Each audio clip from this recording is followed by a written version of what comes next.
台南市总共向中央争取9座精展立体停车场补助计划，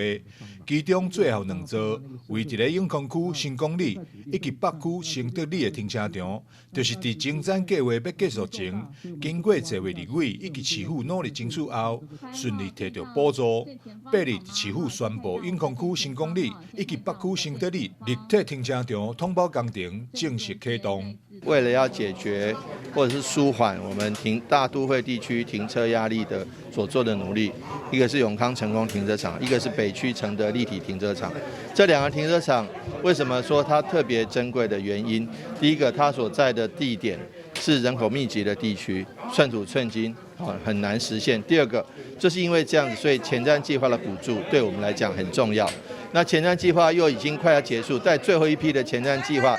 停车场补助，总共补助了4个停车场，台南市就占了2个。那这第3个是营造厂能够全力配合因为现在营造的成本大幅上升，而这2个停车场能够顺利这个开工，这是我们最期待的。那今天的完成，我们已经市府跟营造厂商已经完成了签约的仪式，那即将在设计完了以后，在4、5个月后，赶在年底前能够开工。那在2年后，2年多以后，一个是2年，一个是2年又3个月以后，就可以那个顺利来服务市民朋友们。希望带给社区、带给市民、带给过往的行旅最好的停车服务。那也提供了一个礼活动中心出来，也提供了这个托婴以及托育的这个亲子悠游馆，这些附加的这个服务，其实个别来算的话，每个的价值4、5千万。其实坦白讲，真的是非常谢谢这个不管是土地的国有财产署给我们的土地，或者是这个里民的配合，还有感谢议员和立委的支持跟协助，能够完成这样的很有意义的公共设施。